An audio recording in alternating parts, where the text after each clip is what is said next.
আল্লাহর শুকরিয়া আবার আদায় করছি আলহামদুলিল্লাহ। বিগত 13 বছর যাবৎ আল ইসরা মাদ্রাসা গতানুগতিকভাবে আপনাদের দোয়ায়, আপনাদের ভালোবাসায় এগিয়ে যাচ্ছে আলহামদুলিল্লাহ।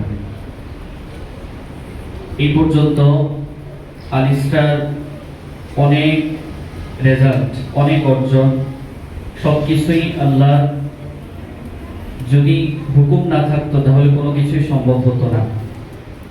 ওই ধারাবাহিকতায় আমরা যারা ইসলার সাথে সম্পৃক্ত আছি এবং থাকবো, আজকে যে শিক্ষার্থীগুলো অনেক কষ্ট করে আমাদের আসলে এই প্রাইভেট মাদ্রাসা ওয়েলফেয়ার অ্যাসোসিয়েশনের সাথে যুক্ত হওয়া শুধুমাত্র সময় হচ্ছে 2 থেকে 2.5 মাস।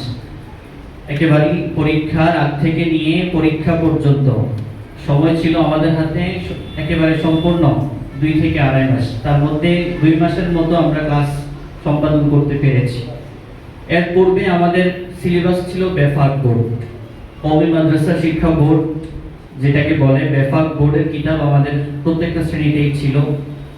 তো ওই সিলেবাসটাকে সম্পূর্ণভাবে বাদ দিয়ে হঠাৎ করে এই 2 মাসের মধ্যে আমাদের যে অর্জন, আমাদের বাচ্চাদের যে পরিশ্রম, যে ত্যাগ, যে কোরবানি, অনেক স্টুডেন্ট সকালে 9টায় আসতো, 4টার ক্লাস শেষ করে বাসায় চলে যেত, কিন্তু পরীক্ষাকে কেন্দ্র করে লম্বা সময় ধরে একেবারে ফজরের পর থেকে নিয়ে রাত 9টা, 9:30, 10টা পর্যন্ত পরিশ্রম করে আমাদের এই রেজাল্ট এনে দিয়েছে আলহামদুলিল্লাহ।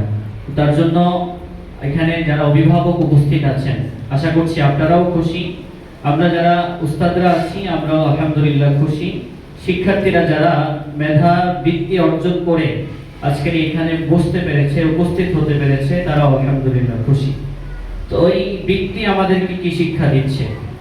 বৃত্তির সূচনা হচ্ছে, যেহেতু আমরা 125 জনের মতো অংশগ্রহণ করেছি, বৃত্তি এসেছে আমাদের 78টা। এখানে সিনিয়র স্যাররা উপস্থিত আছে। আসলে বৃত্তির রেজাল্ট নির্ণয় করা হয় আধা নাম্বার সহ, একেবারে আধা নাম্বারও বাদ দেওয়া হয় না, অর্থাৎ 1 নাম্বারও বাদ দেওয়া হয় না। সেই জায়গা থেকেই অর্জনটা আমি বলবো, বা আমাদের পক্ষ থেকে আমরা বলবো, এটা বিশাল একটা অর্জন। তো যারা বৃত্তি পেয়েছে আর যারা বৃত্তি পায় নাই, তারা ইন্সপায়ার হচ্ছে যে আগামীতে এরা এদের মতো করে চেষ্টা করে ইনশাআল্লাহ এরাও বৃত্তিতে সম্পৃক্ত হবে, বৃত্তি অর্জন করবে ইনশাআল্লাহ। তো সেই ধারাবাহিকতায় আমরা যারা এখানে উপস্থিত আছি, আমাদের সবার দোয়া প্রয়োজন, ভালোবাসা প্রয়োজন।